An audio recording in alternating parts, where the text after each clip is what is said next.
I just wanted to say I'm wearing such fun earrings today, you know, just look at them little dinosaurs, you know, it's kind of fun, right? They're the only thing that went with my outfit, so I just put them on. I'm also starting to realize the more and more I do these videos, the more and more insane I think I am. So, you know, you get to watch my intense and steady decline in sanity, so you're welcome.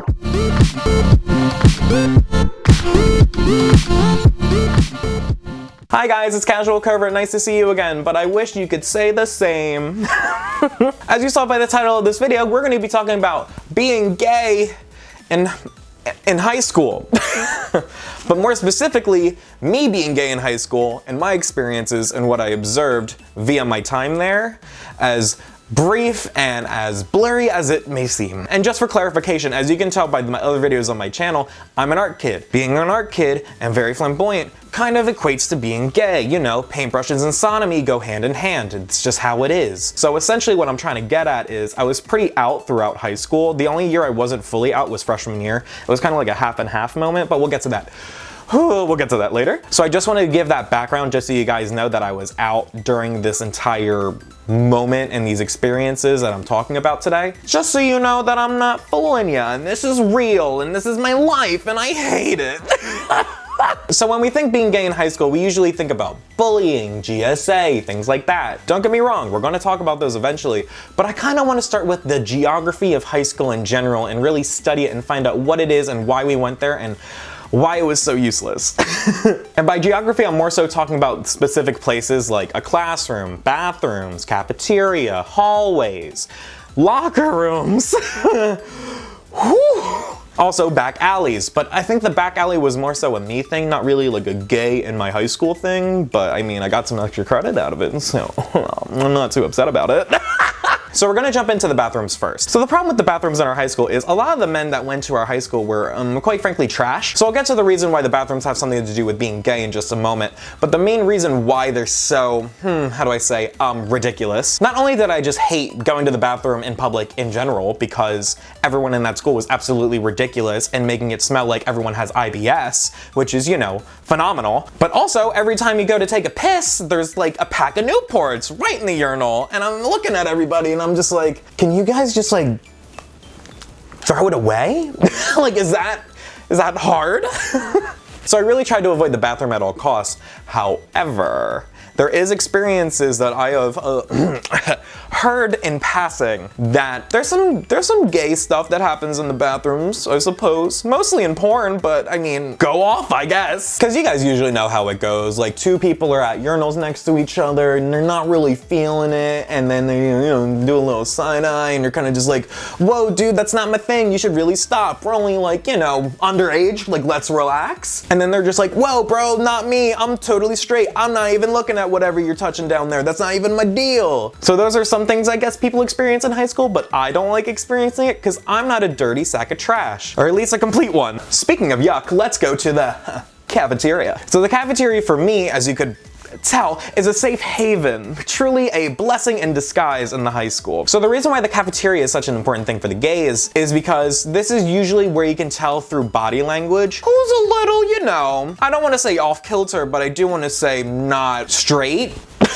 One way you can kind of tell like if someone's a little into you is if they look at you with that look that you look at those smiley fries that you get every other Tuesday with the mozzarella sticks. Ugh, you know you got somebody, you know you got the one. It's either they're DTF or they're down to eat you, and honestly they're both kind of the same thing at that point. Cause those smiley fries, girl, shit, like those are the ones. As are the mozzarella sticks, but you know, who doesn't like a good stick? Why am I doing this? Another way you can kind of tell if someone's a little, you know, somewhere on the spectrum. Let's say that sounds a lot nicer, huh? If they eat salad. And I don't mean, oh, they eat salads, they're gay. No, that's not what I mean. It's how they eat their salads. Every basic human that does salads in our high school used to do, you know, they get their box, they open it up, they put their dressing in, and then what they do, they close it.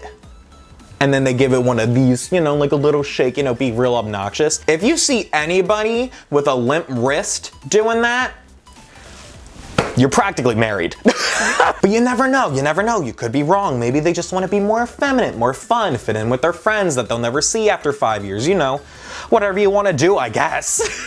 But when I was ever in the lunchroom, I usually tried to lock eyes with people. I'm very much so an eye contact person. I usually try to make eye contact with people, so whenever I'm in the free lunch line, because you know, life just had it out for me from the get, I usually look over at the other line and I'm just like, oh, they got some fries, 2 bananas, and a salad. Not only do they have money, but they also have suggestive items on their, you know, little tray. And it's a little gay, huh? However, one of the main reasons why the cafeteria is a little ruse as to why people can't find other LGBT youth, because 9 times out of 10, most of the LGBT youth are either art kids or choir kids.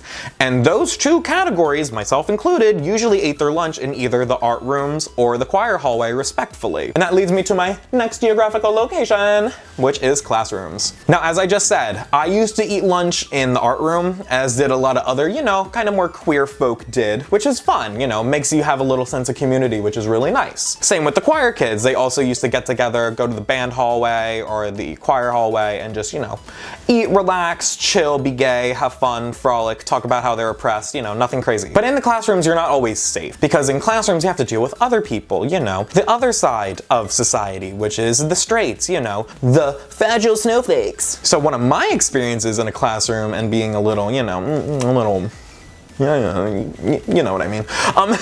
One of my experiences was I was in a film and lit class, and you know, you're watching movies. You're supposed to pay attention, you know, write an essay, do whatever you gotta do. So, there's this one guy who just, you know, wasn't shutting up. He just wouldn't stop talking, but he always had nothing to say. And when you have nothing to say and you keep talking and you're loud,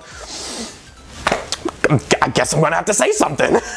So what I did was I called him out, and by called him out, I mean I yelled at him, shut the fuck up, and here we are. And that obviously put me out there for a rebuttal via him. And you wanna know something? I can take it. I took a lot of things, to date even, that I think I couldn't handle. And you wanna know something? I'm still walking normal, so what can he do? And then he obviously came back with, oh, you're so gay, like shut up, fag, bleh. And I'm over here, I'm just like, okay, all right. Cool. But it's more so funny because people can't think of anything else to say. Like, you could have called me talented, iconic, amazing, but you only chose gay, which is so unimaginative. Another one of my prime moments in high school was in one of my first art classes in freshman year. And this is kind of going back to me being like, I was half out in high school.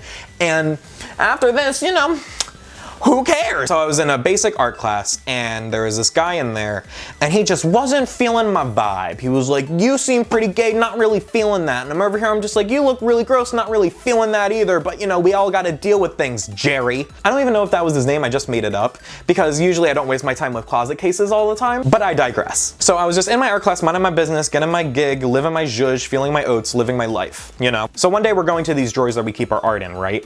And like, I'm opening the drawer, and his drawer was above mine. So I'm just like, okay, whatever, you're taller than me, I think you can handle it. And then he opened the drawer and he was like, you're such a faggot. And I was like, oh. So I didn't really say anything then, because I'm just like, I'm not trying to pop off. You know what I mean? I'm not trying to pop off yet. So then we go back to our tables, we sit down, we're continuing. I'm with my girls, he's with his friends that he had, and we're just relaxing, just going through the class, whatever. Then he said under his breath, after I said something, he said like, God, he's so gay or whatever.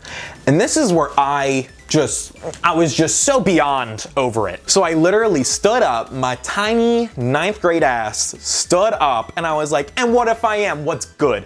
Quote for quote, I can't even lie to you. And he was shook. He was gagged. He was like, and I was like, what if I am gay? What's the problem? What's good? What are you gonna do? You ain't shit. My teacher was just like, no, calm down, Anthony, calm down, like, relax, it's fine. I'm just like, no, I'm not gonna calm down, because he's saying all this shit all the time. I was going off. I was insane. Because he's a hack with no talent and a pizza face, I have to deal with his shenanigans? Absolutely not. So during this entire time, his face is getting beet red. Like, he's looking like he needs an EpiPen for his face. Like, it's all boily, red, nasty, textured. Like, I just wasn't feeling it whatsoever. Like, really a turn off, truly. And then after that, we left class, he didn't say nothing. He didn't say nothing. And just so you know, kids, 9 times out of 10, if someone's bullying you for being gay, they probably want some of that. Because usually it comes from a place of insecurities, and when they see people thriving, living their lives, getting their zhuzh, They get mad and they're trying to overcompensate for what they don't have. So just note that and put that in your notebook. Basically, Ned's declassified but with unicorns and rainbows and gay. Next up geographically are the hallways, which is nothing really too intense either, but you do get some interesting experience. A lot of gays in the high school had this thing that I call SSE, which is secret side-eye. So examples of secret side-eye are,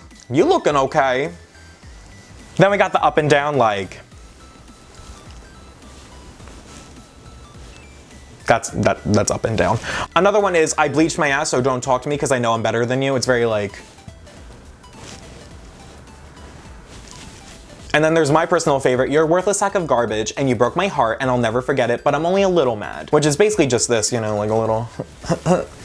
But I wouldn't know about that one, I can't really relate truly. So with that, you kind of get these like little looks from people and you catch them sometimes. You're just like, oh, you're looking at me like that? And I'm looking at you like this, like. What you doing later? Like, you want to meet at the Sizzler? And now for the moment you all been waiting for the geographical portion, the locker rooms. So the locker rooms are obviously the place where you feel like the most gay things happen, I suppose, but in reality it's more so people being insecure in themselves, not even trying to change in front of anybody. And we didn't have to in our high school, so it really kind of cut out that whole fantasy for me entirely, which is, you know, cool, I guess. The only thing I really experience is people being just more so nervous with themselves rather than being nervous in front of someone who's into the same sex as them, I guess. You might think your man in high school might have been the most confident guy you ever met, but boy howdy, you put him in a locker room with a bunch of other dudes, he ain't nothing. So before I wrap up, I kind of just want to go back to the whole bullying situation. Did I get bullied in high school? Yeah, it happens. It is what it is. Sadly, it's a rite of passage for anyone that's kind of going through this struggle of fighting themselves and trying to be who they want to be. But no, there's a couple reasons why people bully. But 9 times out of 10, it's insecurities, because when someone sees someone else thriving, doing what they want to do, and they're scared to do that for themselves, they usually only find a way to mock it and make it less desirable to you, so that way they feel better with their lives, even though they might be mediocre at best. And quite frankly, at our high school, mediocre was very prevalent. And if you ever feel like you need someone to talk to, by all means, go to your guidance counselor. That's what they're there for. They're here to help. I went to my guidance counselor all the time with boy problems, and she was telling me what's good. This one time, I swear, oh my God. I go up to her and I'm just like, you know, there's this guy I like, I'm really into him, but he's not really vibing with me. What do I do? And she said to me, get this shit right. She said to me, quote, well, you're kind of a scary gay, end quote. And I'm over here, I'm just like, what? And what she meant by that was, well, you're very out, you're very open, you're very outspoken about it. And I'm over here, I'm just like, check, check, check. Yeah, what's your problem? And she said, well, that can be intimidating to some people and they might not be comfortable being at that same level or being seen with you because they don't want to get outed. And I'm over here, I'm just like, okay, cool, I get that and all, but like, I'm just trying to be cute. Like, I'm not trying to wife anybody up or nothing. Like, that's not my gig. But regardless of my trials and tribulations, she really helped me out through a lot of those struggles. And I'm hoping if you are in high school, they can help you out too. And even if you're not in high school, talk to a therapist, talk to a counselor, just talk to somebody, because it's better to know that you belong to something rather than just acting like it's not real and you're never gonna be happy with who you are, because quite frankly, like, it's 2019, everyone's a little gay, so just kind of, I don't know, just get into it, I guess. I mainly wanted to do this video so that way I could be more personable toward you guys, and that way you know a little bit more about my life. But thankfully, my high school years wasn't an exact tragedy in terms of bullying or feeling, you know, depressed or anything. It was pretty good. I had very supportive friends and a very supportive basis, like even in the school. So I was thankfully able to, you know, come out on top and be one of the few out gays in my high school. I just wanted to put this out there to inform people a little bit more about like bullying and what really happens in high school versus the horror stories that we hear all the time. Because I'm just trying to have this be a breath of fresh air. Like, sometimes it isn't that bad and sometimes it is that bad. And you know, it's kind of the dealer's choice in that regard. But again, I just wanted to thank you guys so much for spending this quality time with me. It really means a lot that you listened. And if you didn't listen, hey, you know, whatever.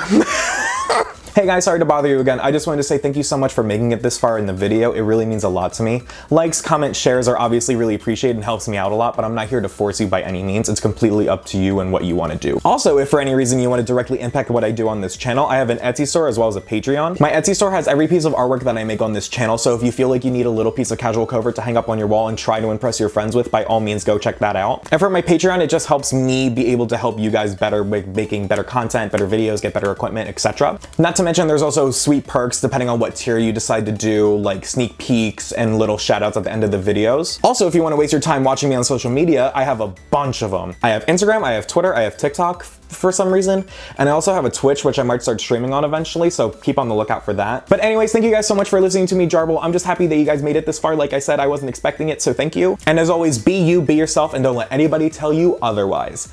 Henny.